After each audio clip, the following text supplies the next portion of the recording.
Welcome to the Jaybefaunt channel. I am your host, James Fauntleroy. So good to see all of you here. Just to let you guys know, the Jaybefaunt channel is also part of the Revolutionary Blackout Network. So you guys can find me there on Thursdays for the Savvy and JB show and on Sundays for the JB show on RBN.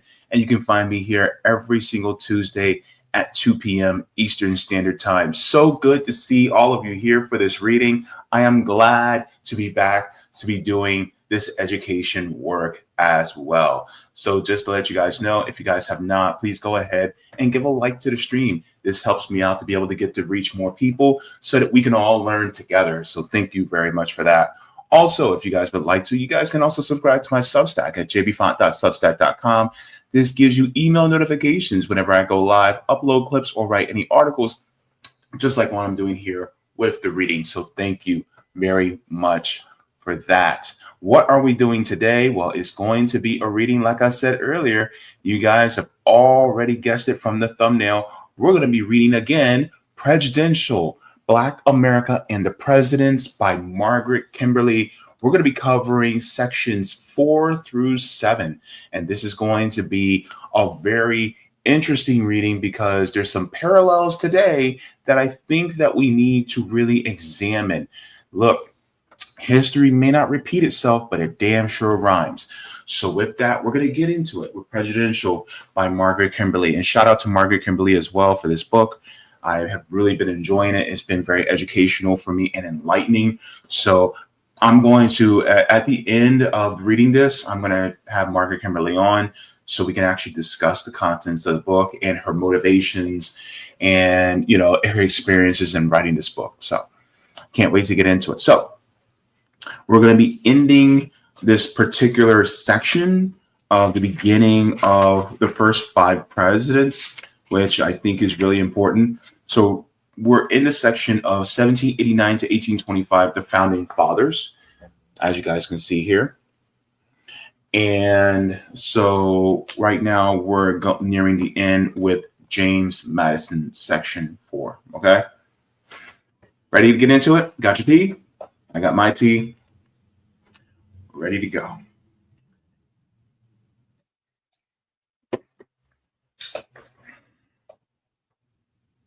James Madison, from 1809 to 1817. James Madison's last will and testament states in part, quote, "I give and bequeath my ownership in the Negroes and people of color held to me by my dear wife. But it is my desire that none of them should be sold without his or her consent or in case of their misbehavior, except that infant children may be sold with their parent who consents for them to be sold with him or her, and who consents to be sold," end quote. These words sum up the infuriating degree of Madison's hypocrisy. He often calls slavery an evil, and yet he participated in the evil throughout his life. For many years, he claimed that he would free the humans he owned after he died, but his final wishes proved that he had no intention of doing so. His wife, Dolly, was a daughter of a Quaker who had freed enslaved people in 1873, but after her husband died, she sold hers to pay off debts. She did not follow the request of her husband's will that she asked their permission to sell them. As her cousin Edward Coles shared in a letter to his sister, quote, "The poor creatures would run to the house and protest against being sold and say their old master had said in his will that they were not to be sold, but with their consent. She sold, while I was with her, a woman and 2 children to her nephew Ambrose Madison, who lives with her. The woman protested against being sold, and the more so as her husband was not sold with her," end quote. Like Thomas Jefferson, the slaveholding Madison claimed to think that the institution was wrong, but he never stopped profiting from it personally, and he made sure that his heirs did likewise. His contradiction in thinking slavery is evil, yet participating in it, was resolved by his advocacy for colonization, the removal of Black people from the land claimed by whites. In 1789, Madison wrote the Memorandum on an African colony for freed slaves. He called enslaved people unhappy, yet assumed that Black people would exhibit vices, whether enslaved or free. Madison also gave credence to the justification of white prejudices against Black people and concluded that the coast of Africa was the best place for what he called a benevolent experiment. 30 years later, Madison further developed his thinking on the subject and calculated the cost of compensating slaveholders at an estimated $600 million. All of Madison's calculations regarding colonization were a sham. Madison and the rest of the slaveholding class were not content to continue owning humans merely for their own comfort and profit. They wanted to expand the business as far as they could.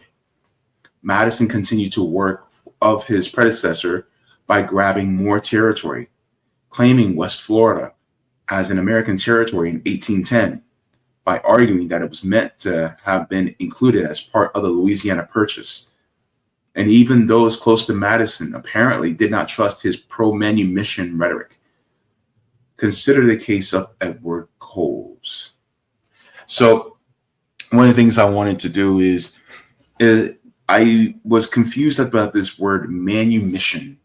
And so I actually took a look at the definition so that you guys would also know what it means. So this is the definition of manumission. In the dictionary, manumission means release from slavery. So release from slavery rhetoric. So basically that's what he's talking about. So that's the definition of manumission. So there you have it. So let's continue. Coles was Dolly Madison's cousin and served as private secretary to Presidents Jefferson and Madison. Like the two presidents, he was a Virginia slaveholder. But unlike them, he had seriously considered giving his enslaved people their freedom. When Coles inherited 12 people after his father's death, he kept silent lest his plans be thwarted. 10 years later, when he informed his family of his plans, they convinced him not to sell his slaves for fear that they would talk and inform other slaves. It took another 10 years for Coles to take decisive action, moving with them to Illinois, where he assisted them in settling on land he had purchased. Coles did not tell the 6 adults and 11 children they were to be freed until they had left Virginia. Near Pittsburgh, Pennsylvania, en route to Illinois, he told them they were free. They stared at me and at each other as if doubting the accuracy or reality of what they heard, end quote. That's kind of crazy, right? Like you're in an institution of slavery and you're moving with your slave master, slaveholder, to another location to think you're going to be slaves there. And while you're en route, he goes, yeah, nah, you guys are free. I'm not keeping you. You're going to be free. And when you're so used to that institution of slavery, it's like, wait, what? Here's the funny thing before I finish reading this part. I can imagine my ancestors seeing the end of slavery. Think about the ending of slavery similar to the ending of capitalism. Like when it actually happens to you, it's going to be like, what? No. For it? Really? They were gobsmacked. They were in shock. Like, we're no longer going to be under you like that. And I think that's what we're going to be happening to us when we eventually get rid of capitalism. It's going to be similar to that. It's going to be interesting. It's going to be interesting. Let's finish. Madison was a hand-wringing hypocrite on the subject of enslavement and any possibility of large-scale manumission. He became chairman of the American Colonization Society in 1833 at the age of 82. He spent his last years of life claiming that he wanted to stop doing what he had done all his life. But his words were hollow, and he and his family continued their participation in the awful and peculiar institution. That is basically about James Madison.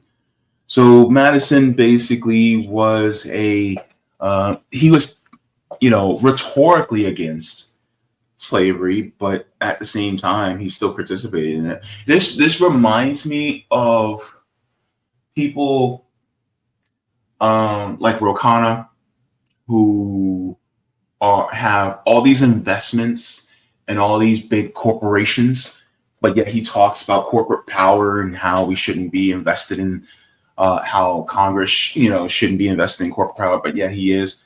People like Nancy Pelosi, who has deep ties to Wall Street, how she's invested in corporate power. All these different Congress people who talk about, oh yeah, we can't allow the corporations to run roughshod in our government, and yet you are literally allowing them to run roughshod. And you have all these different investments within these corporations. I mean, your dissent rings hollow.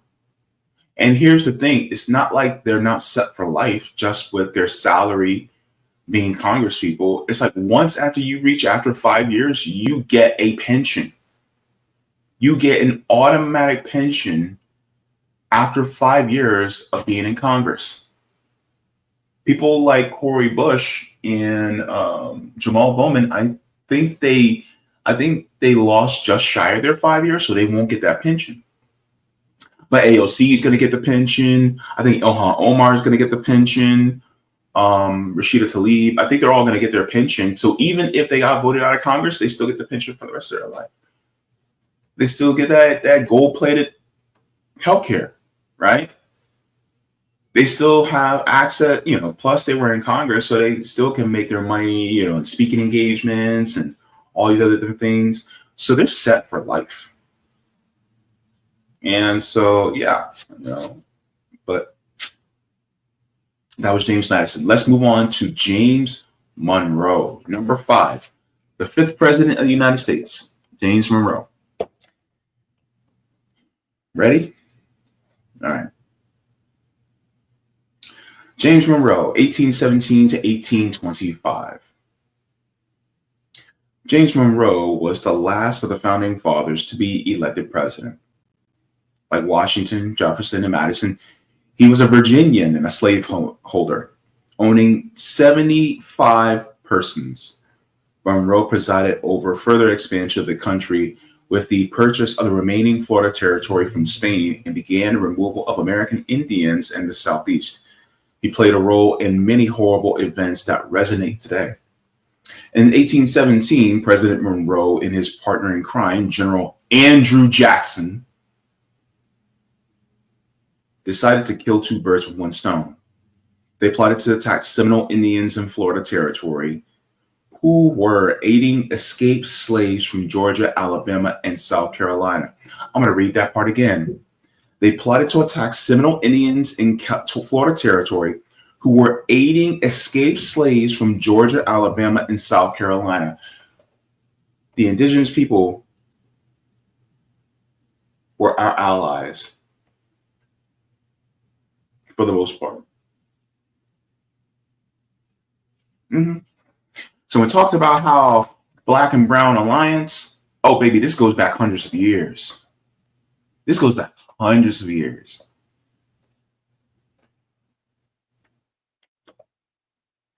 Let's continue. In doing so, they established American designs on the Spanish territory. Jackson invaded Florida, captured a Spanish fort in St. Mark's, deposed the Spanish governor in Pensacola, and executed two British citizens accused of aiding the Spanish. The incursion created a stir in Washington, but Jackson was never punished. Secretary of State John Quincy Adams defended Jackson. The attack gave Adams the leverage he needed to force Spain to cede that territory to the United States. Monroe denied giving Jackson permission to invade Florida, But more significant now is the role that historians play in covering up this and other crimes committed by U.S. presidents. Look, I'm going to say this right now. There are historians that want to whitewash the founding fathers and say, oh, well, they were great men. They had their flaws. No. They just didn't have their flaws. These were bad men. Look, I'm going to keep it a bean with you. I'm going to keep it a buck with you. These were bad men. Why the hell do you think Britain kicked them out? Mm-hmm. Why the hell do you think that, British society didn't even want them around? Not that, the elites of Britain were any better, but hell, Thomas Jefferson was a groomer. Thomas Jefferson, he did, sexual assault of kids. So are we really going to talk about these presidents in the most glorifying light? Just because their face is carved in a sacred mountain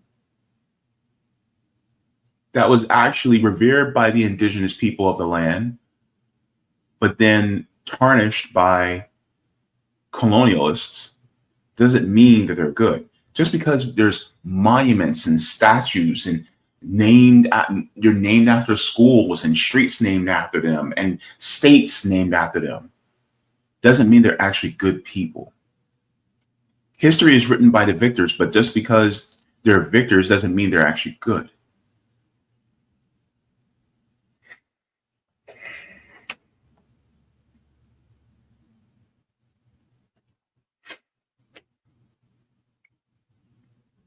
Monroe denied giving Jackson permission to invade Florida, but more significant now is the role that historians play in covering up this and other crimes committed by U.S. presidents. Jackson made the case in his letter to Monroe that the invasion could be carried out, quote, without implicating the government, end quote. Instead of pointing out that Jackson was acting in accord with the interests of the goals of the government, historians advance Monroe's implausible claim that he never saw the letter because Monroe didn't have a secretary at the time and was ill and didn't read the letter until a year later when Congress was investigating Jackson's actions. Here's the thing. Goes exactly the same way when you have private mercenary groups that are going to other countries to carry out what the United States government actually wants them to do. But then the United States government has plausible deniability and goes, hey, we didn't tell them to go over there. That's a whole separate group. They're not a part of the US government. So they can't be held liable for something that another group had done. This is the early implications of something like this under General Andrew Jackson. So Monroe was like, I didn't know he was doing this. You can't blame me. Even though, wink, wink, and a nod, right? See, this stuff has been happening ever since the beginning of this country. None of this stuff is new, baby. This stuff is old. This stuff is as old as apple pie. This country has always been like this.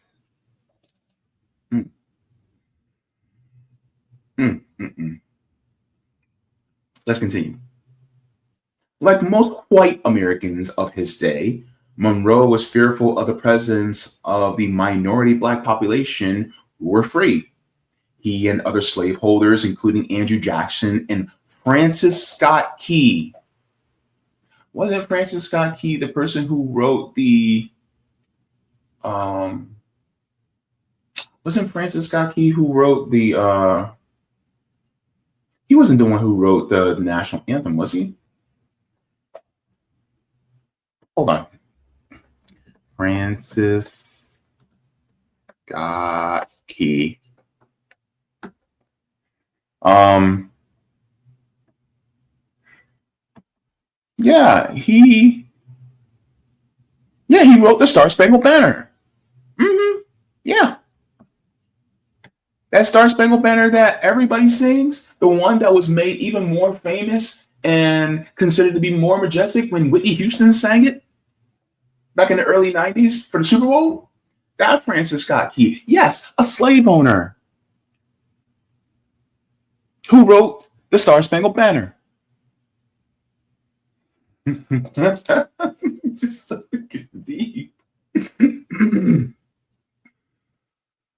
He and other holders, including Andrew Jackson and Francis Scott Key, established the Society for Colonization of Free People of Color in America in 1816 with the goal of sending the free Black population out of the country. It eventually became known as the American Colonization Society, or ACS.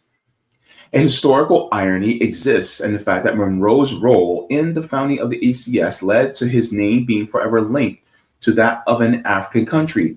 Liberia's capital, Monrovia, is named for a man who kept Black people enslaved and wanted others to be shipped off so they wouldn't interfere with the justifications of human ownership. So he sent Black enslaved people out of the country to Liberia so that they wouldn't interfere with the continued ownership of slaves in the United States. Before Israel, there was Liberia.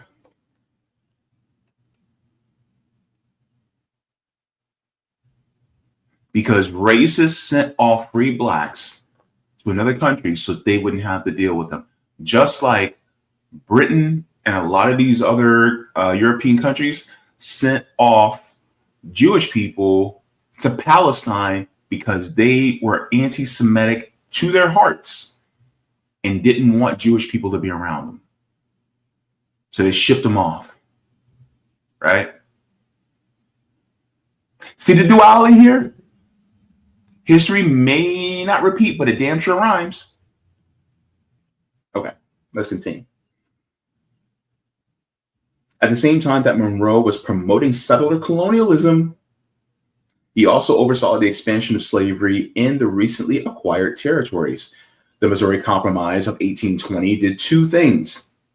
It admitted two states into the Union, Maine as a state and prohibited slavery, and Missouri as one allowing it, and it limited slavery to those portions of the Louisiana Purchase below 30 degrees to 60 degrees latitude, with the exception of Missouri.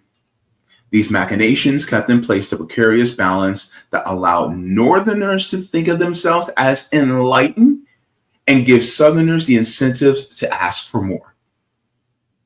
Monroe was infamous for many reasons. He was a slaveholder, accelerated the theft of indigenous lands to hasten the spread of slavery, and declared that all of the Western Hemisphere, North, Central, and South America to be the domain of the United States. What is different today? What's the difference today? America acts like it owns the world, not just the Western Hemisphere. Look at what we did. First of all, look what we did to Mexico. We took away Arizona, New Mexico, Nevada, California. All that was Mexico. That was Mexico, baby. We stole it. We took it by force. Not we, but the United States government took it by force. Look at what they did to Chile, Bolivia, Guatemala, Venezuela. Look what they did to Puerto Rico. Look what they did to Haiti. Look what they did to Cuba.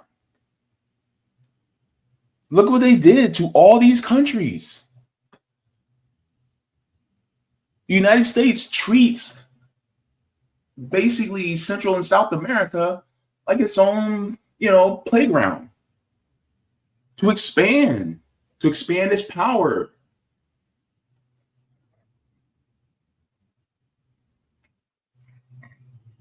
James Monroe. He declared that all of Western Hemisphere, North, Central, and South America was a domain of the United States.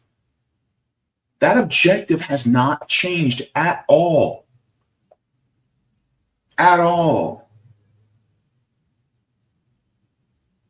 This is colonialism. This is imperialism. The expansion of the empire.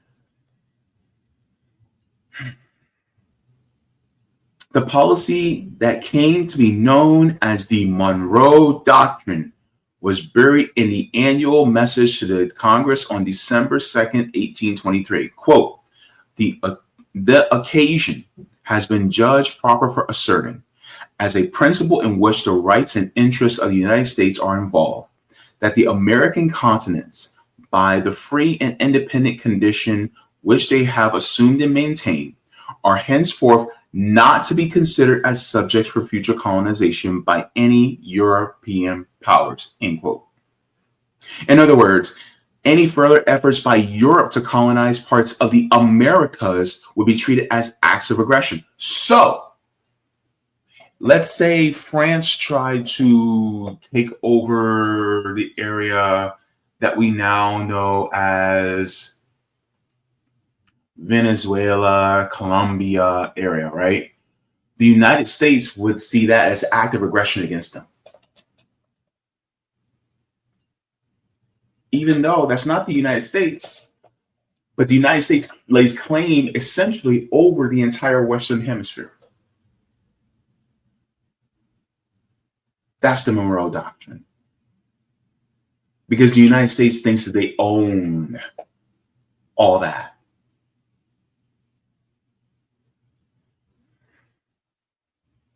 The immediate target of the Monroe Doctrine was the Holy Alliance of monarchies in the post-Napoleonic era of Europe.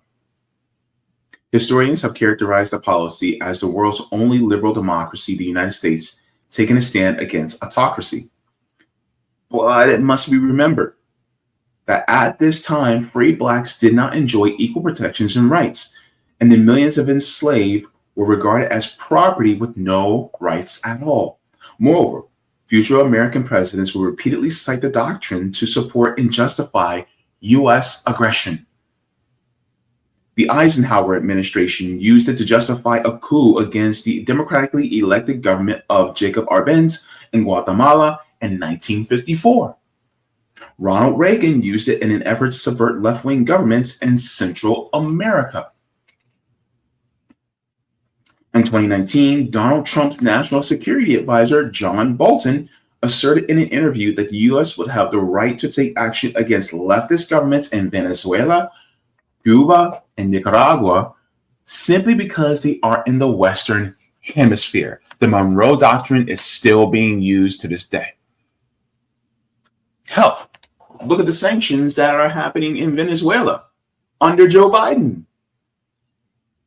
He's using the Monroe Doctrine. And you don't think that now we're post-election that Donald Trump still won't use that Monroe Doctrine even further from 2025 to 2029? Yeah.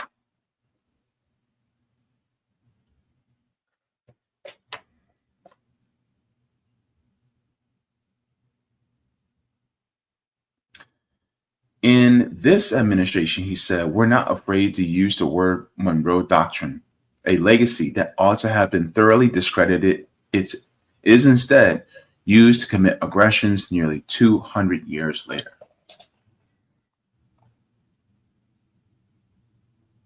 James Monroe was a bastard.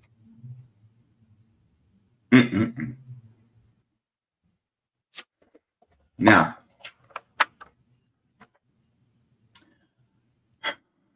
this is getting good. Interesting, right? Now, we're going to go into the next part, and we're going to read these next two. So now we're in pre-Civil War from 1826 to 1861. See? So pre-Civil War. So let's go through the timeline. So in 1830, the Indian Removal Act forces southeastern tribes to leave their native lands, opening them to white settlement and expansion of the plantation economy.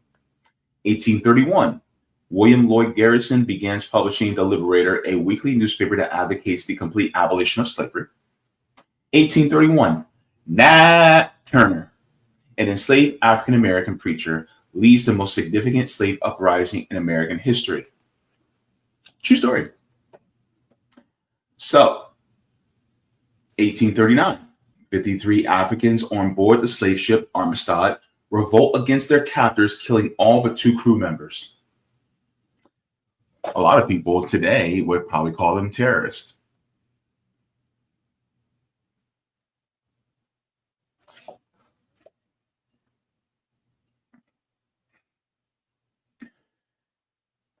Which in reality, they're just resistance fighters.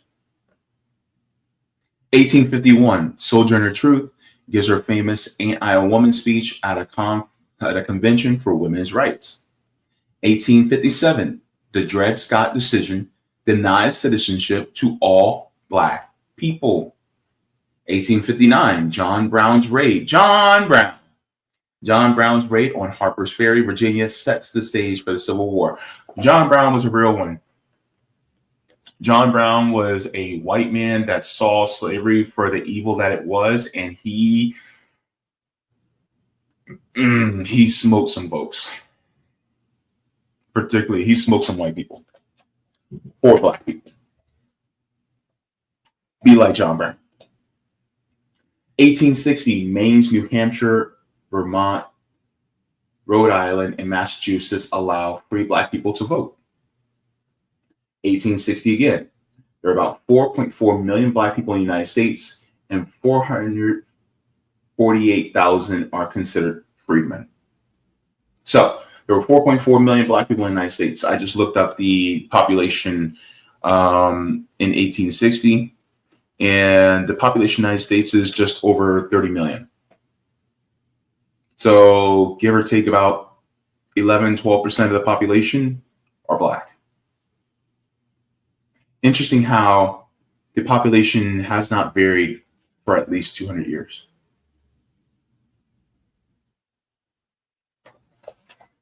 Population of Black people stayed the same, the ratio. Let's continue. Number 6, John Quincy Adams from 1825 to 1829. Going into John Quincy Adams. Let's go. President John Quincy Adams, like his father, was nominally opposed to slavery, but often took actions that instead expanded its reach. When in the Senate, for instance, he supported the Louisiana Purchase, which increased the size of the slaveholding regions. As Secretary of State under President James Monroe, he supported Andrew Jackson's invasion of Florida, even as other cabinet members condemned it. He was also the architect of the Monroe Doctrine. However, he did oppose the annexation of Texas in the subsequent war against Mexico, expressly because he knew that these actions were meant to expand slavery. Following his presidency, Adams distinguished himself as in the rhetorical fight against slavery as a member of the House of Representatives from 1831 to 1848. As there weren't many true abolitionists, the most that could be expected of Adams or most white people during this time was that they opposed the spread of slavery. He made a name for himself as a staunch opponent of the gag rule, which at this time prevented discussion or debate in Congress on the issue of slavery by automatically tabling any such petition brought before them without discussion or referral to committee. So, of course, he just doesn't want it to spread, right? He's like, I don't want slavery to spread, but he doesn't want to end it, right? We'll get to that. We'll get to the similarity here in a second by another person in legislative position. But just keep that in mind. All right. A Virginia political rival called him the acutest, the astutest, the archest enemy of Southern slavery that ever existed. That description comes with the caveat that any inconvenience to the slavocracy was treated as abolition. Oh, I want to say it. Bernie Sanders. John Quincy Adams was the Bernie Sanders of his day.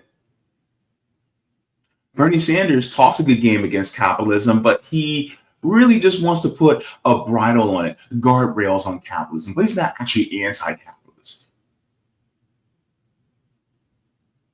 John Quincy Adams talks the good game, but he just wants to put guardrails on slavery. He doesn't want slavery to expand.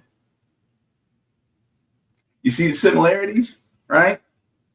And then people say that that description comes with the caveat that any inconvenience to the slaveocracy was treated as abolition.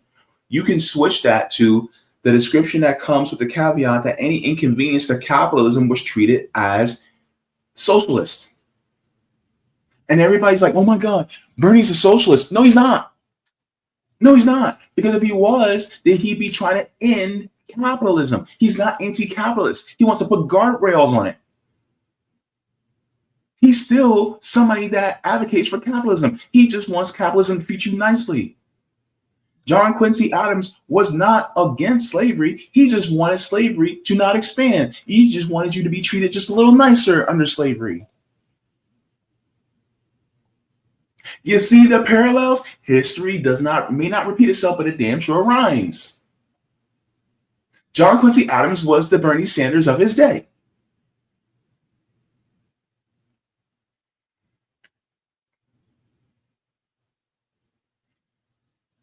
Adams and others wanted to make slave trading illegal in Washington, D.C., and brought other motions to the House. Adams used anti-slavery petitions in his defense, thereby allowing himself to be censured for violating the gag rule. Under his leadership, the rule finally came to an end in 1844. A lot of people go, oh my God, see, John Quincy Adams, he actually has a great record, blah, blah, blah. And it's like he did, like, not even the bare minimum. That was crumbs. Let's continue. Adams held a Northernist point of view during his time in political office. He was an accommodationist on the issue of slavery. For too long, people like Adams have been given credit they didn't deserve. While abolitionists began to speak openly about ending slavery, people like Adams considered themselves revolutionary by talking about incremental changes that limited the practice of slaveholding, even though they did not do anything substantive to end the practice. This was the Bernie Sanders of the day. He was an incrementalist. Piecemeal, crumbs. Adams made numerous statements about the evil of slavery, but he always added that it couldn't end unless the people who profited from it would agree to end it.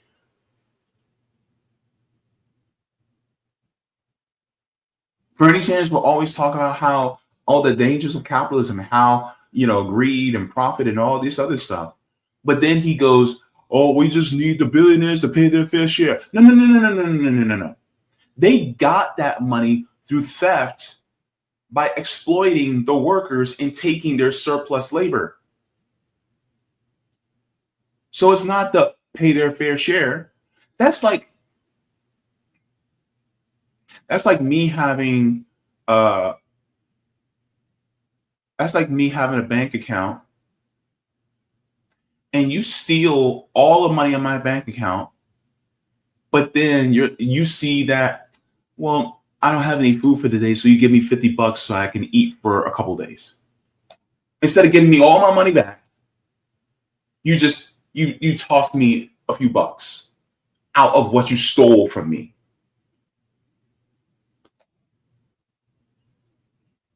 What the fuck do I look like?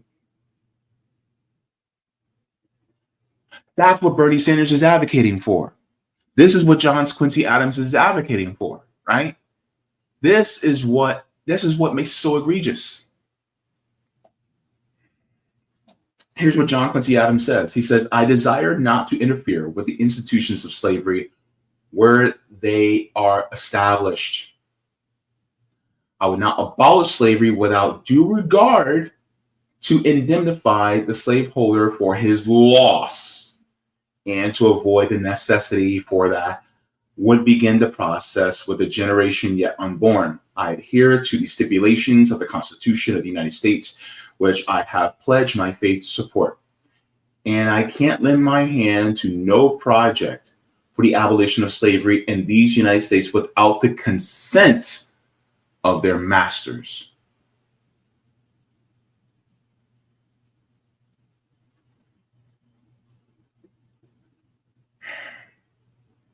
Despite being callow, his prediction was correct. The slaveholders would not give up their chattel without a bloody fight. Adams and his ilk merely put it off the day of reckoning. The capitalists will not give up their power without a fight.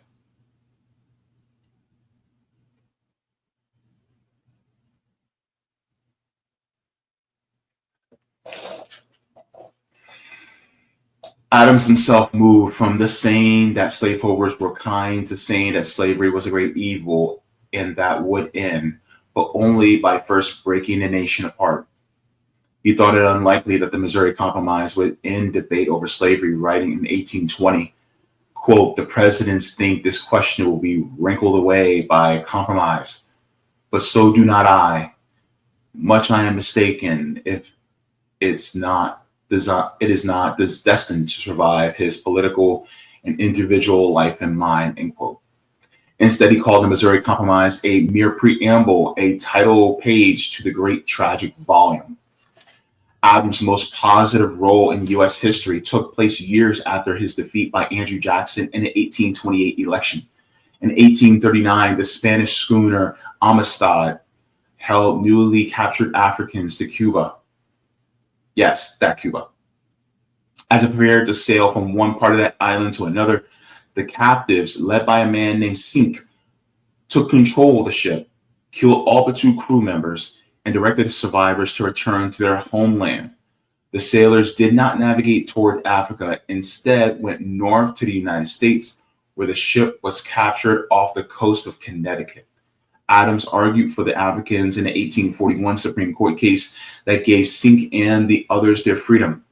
He certainly deserves some credit for the act, but that contribution does not take the place of the timidity and acquiescence of Adams and his fellow Northerners in their inaction elsewhere. So a lot of people talk about all the good that somebody like Bernie Sanders did, right? He, they called him, oh my God, what's the word? He put different provisions and bills, that actually help people. But the thing is, it's like that still doesn't excuse that he allows the system where he has more power to do more drastic things for the people. He just lets it go by.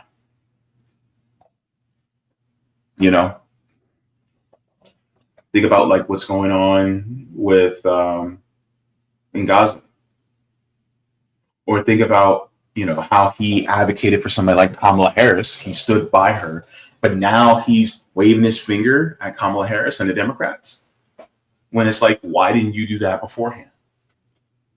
And also, you consider yourself an independent, right? You're supposed to be independent of both parties, and yet you stood by the Democrats, whereas you actually had a candidate that was closer to your values, and yet you stood by Kamala Harris. Instead, you could have said, we're getting behind. You could have got behind Dr. Cornel West. You could have got behind Claudia De La Cruz, and you could have got behind Dr. Joe Stein. But he chose not to, because he stood by the Democrats, because he's just a Democrat with an I next to his name. Piecemeal, milquetoast. That's what he is. John Quincy Adams was the same, right? When it comes to slavery abolition. And that kept the evil in place, which means he's complicit in that evil, which means Bernie Sanders is still complicit in that evil, because he was timid in his support. That's like being a parent in a household where you have the other parent that is abusive to the kids, and instead of taking the kids out of the household, you're a little bit more sweet to them. You're a little bit more nicer to them. You kind of do things in the background where you're kind of, you're not so harsh to them and things like that. And you call that doing your part, when in reality, you should have actually just taken the kids out of the house. You should have taken them away from that abusive parent, but you didn't. And that's what Bernie Sanders represents. That's what a lot of the squad represents, is that parent that knows that their kids are being abused, but they don't really actually take the more drastic action to take them out of the house from being abused by that parent. This is what the Democratic Party represents, because the Democratic Party actually knows the abuse is happening. And in fact, they actually allow the abuse to continue, which means that they are cohorts in the abuse.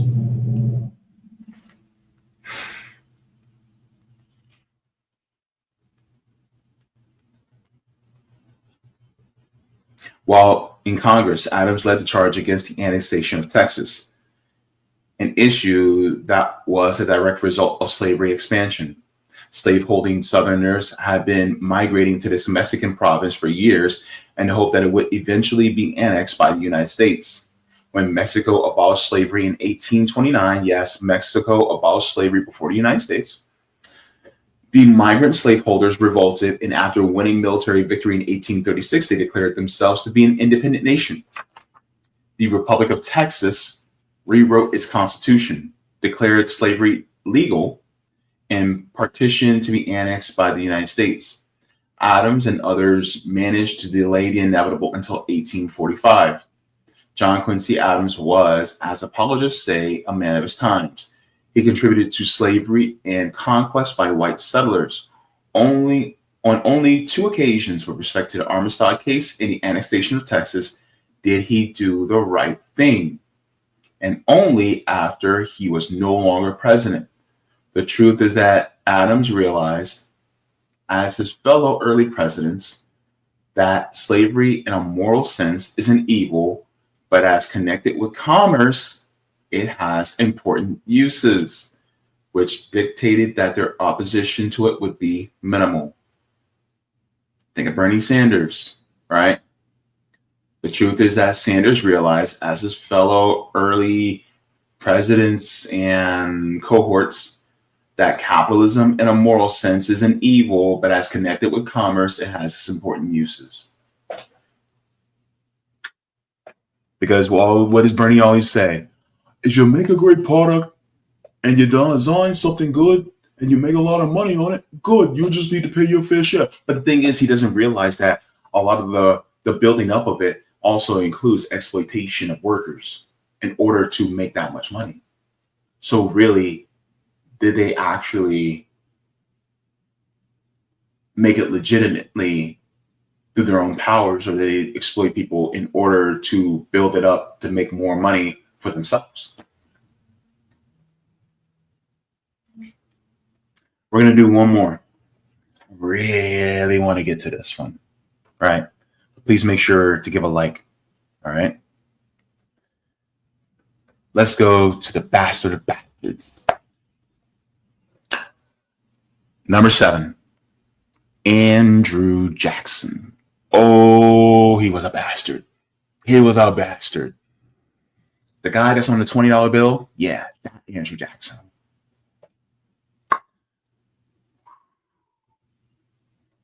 From 1829 to 1837. Andrew Jackson is one president whose actions repeatedly exemplified all the terrible evils of American history. The slave-owning genocide era was no hypocrite on the subject of slavery. He never claimed that it was an evil institution, and he never supported emancipation of any kind. He actively bought and sold human beings before and after his term as president. It was true that he joined the American Colonization Society, but he was not the only slaveholder to do so, as the purpose of the ACS was to remove free people of color from America and, in doing so, remove a threat to the slave system. Jackson is responsible for the removal of indigenous people from the southern states. The invention of the cotton gin in 1794 made slavery enormously profitable in the first half of the 19th century. The Indian lands in the South were most suitable for cotton, and its cultivation ensured decades of terror for enslaved population. White settlers from Virginia, North Carolina, South Carolina, and Georgia demanded the expulsion of the indigenous inhabitants of that land, as their continued presence was an obstacle to settlement and the establishment of a plantation economy. Think about Israel. I want you to think about Israel during this time. Andrew Jackson is basically America's Benjamin Netanyahu. The Treaty of Fort Jackson in 1814 forced the indigenous Muskogee tribe to cede 23 million acres of land, and that was then known as West Florida, which became the territory and state of Alabama. The people's fate was sealed when the President Jackson signed the Indian Removal Act in 1830, and they were forcibly exiled, along with the infamous Trail of Tears, from their homelands to reservations designated Indian Territory west of the Mississippi River in what is now Oklahoma. Removal was the beginning of a long history of extreme suffering for the indigenous people in the Southeast, who died from disease and from violence when they attempted to resist subjugation. Think about the people in Gaza. Think about the Palestinian resistance. The domestic slave trade then sent thousands of people from the uppermost slave states to the cotton plantations of the Deep South. The population of Alabama swelled from just 10,000 in 1810 to more than 900,000 in 1860, with half of that population comprising enslaved people. Under the same Indian Removal Act, which Jackson pushed through Congress right after taking office, the Georgia state legislature annexed all Cherokee lands in the state and distributed them to whites through a lottery system. Cherokee laws were declared null and void, and Cherokee were no longer permitted to testify against whites in court. The U.S. Supreme Court initially ruled in favor of the government in 1830, but reversed the decision in 1832. Quote, the Cherokee Nation, then, is a distinct community, occupying its own territory with boundaries accurately described, in which the laws of Georgia can have no force, in which the citizens of Georgia have no right to enter, but with the assent of the Cherokees themselves, or in conformity with treaties and with the acts of Congress, end quote. But Jackson had no intention of following the court decision and said so. John Marshall has rendered this decision, now let him enforce it.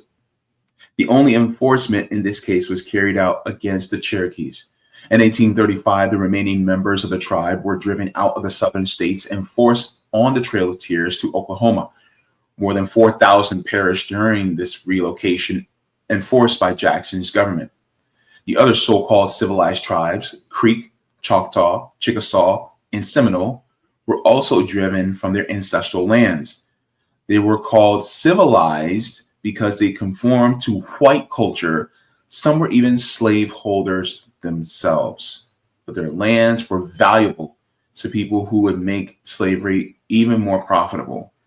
And that meant Indians had to go. Look, let me tell you something. To those of y'all, especially those of y'all who are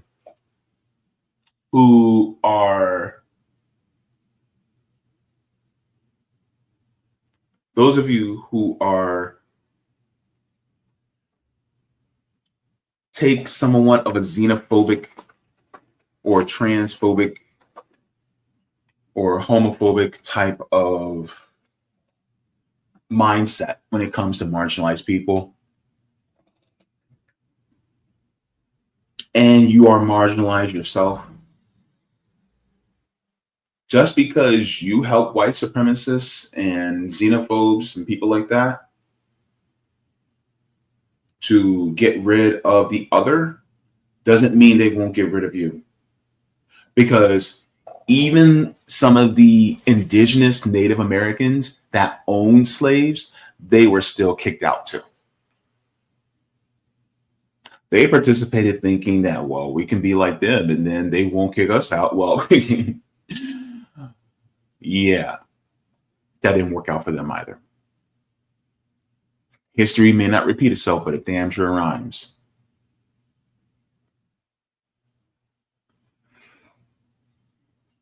Jackson was nothing if not consistent throughout his life. He always acted with the interest of the settler colonial project in mind. On September 21st, 1814, Jackson and his group of volunteers were stationed in Mobile, Alabama.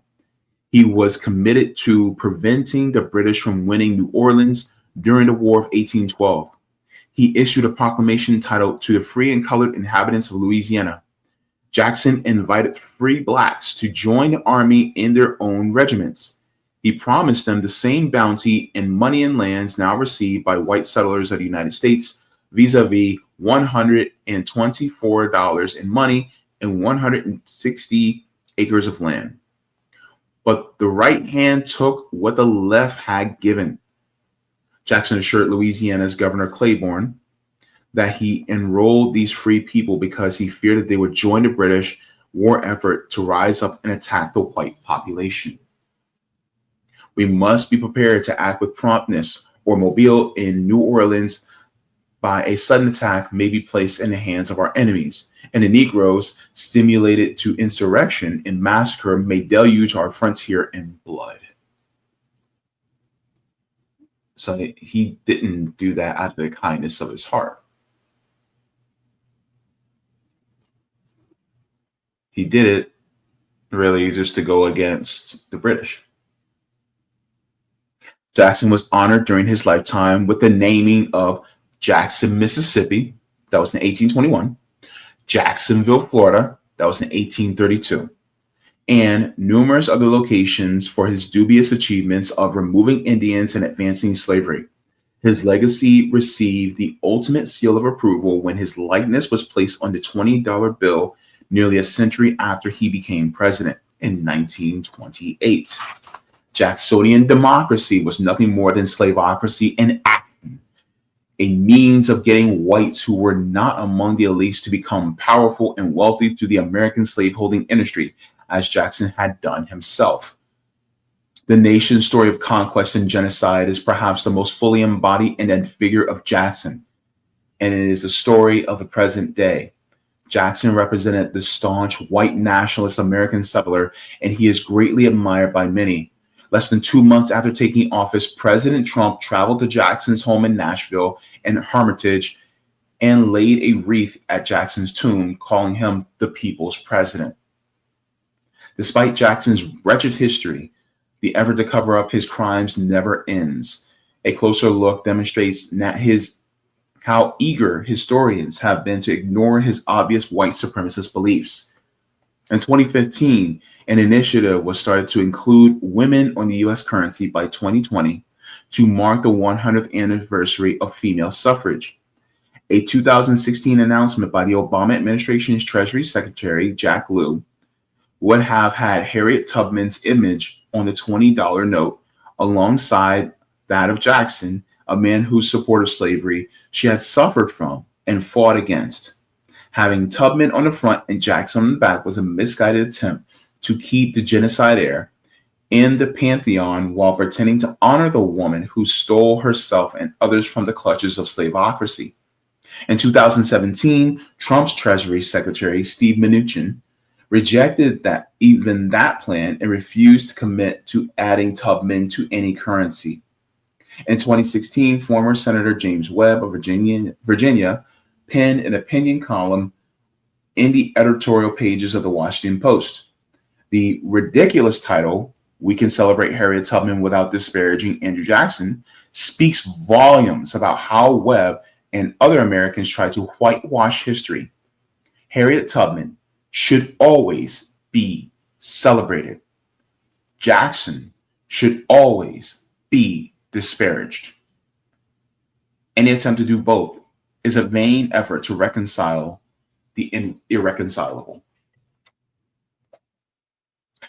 So that's it. That's our reading. Next time we'll be getting into part 8, Martin Van Buren. So we'll be going into that. But yes, like I said, history may not repeat itself, but it damn sure rhymes. And we see how we keep going back to the same types of presidents, right? Right? You can see John Quincy Adams also in people like Joe Biden. Joe Biden will say things like, I believe that healthcare is a human right, but he doesn't do a damn thing for it. Right? And then once you go from that, then you swing the other direction and you get an Andrew Jackson type, or you get a Donald Trump type. Donald Trump is just another repeat of Andrew Jackson. And then it oscillates back and forth, right? That's the American system. It's feigning, disgust at these horrible things, but it doesn't actually do anything materially to completely change them. And then it goes into the other direction of supporting these disgusting practices and institutions. And so then people become disgusted and they want to go back to the other one of feigning outrage, whereas you still keep supporting them. So that's the American institution. And this is why people call for revolution, actual revolution, because the thing is that the fascist revolution happened in 1776. We've been in fascism for 250 years. That's why another revolution is about to happen.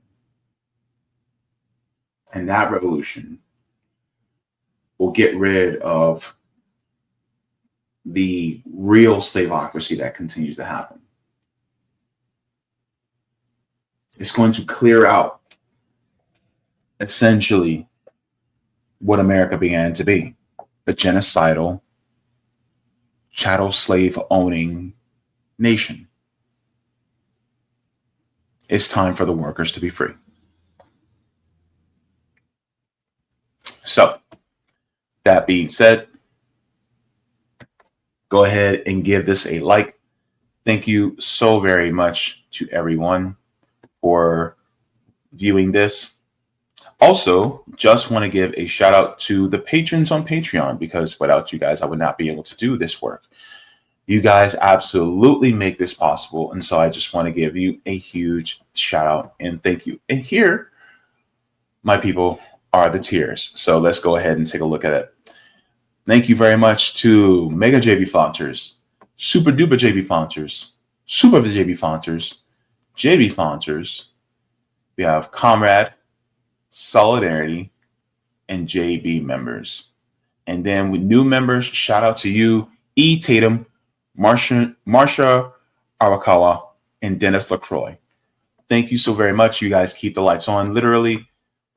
So thank you for your support.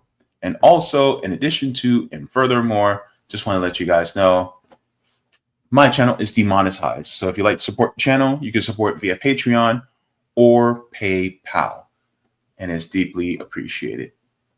Thank you. So I am glad to be back and doing the readings. This has been fun, and I learned so much, and I hope that you have learned a lot with me. So thank you very much. That being said, like I always say, water your plants, water yourselves, leave the world better than you found it. Do all the things if you got them, and also read and watch something funny, because joy is revolutionary and reading is fundamental. I love you guys for watching. Mwah! Forehead kisses, and have a beautiful, beautiful day. Thank you so very much for watching my channel, and I deeply appreciate it from the top and bottom of my heart. If you wish to support the channel further, so I can keep bringing you content that is educational and informative, you can become a patron on patreon.com/Jaybefaunt. You can find that link in the pinned comment or in the description below. No matter what you give, you'll be supporting independent media and education that helps make the world better. Thank you so much, and you can watch more of my content here. Mwah. Forehead kisses, and have a beautiful day.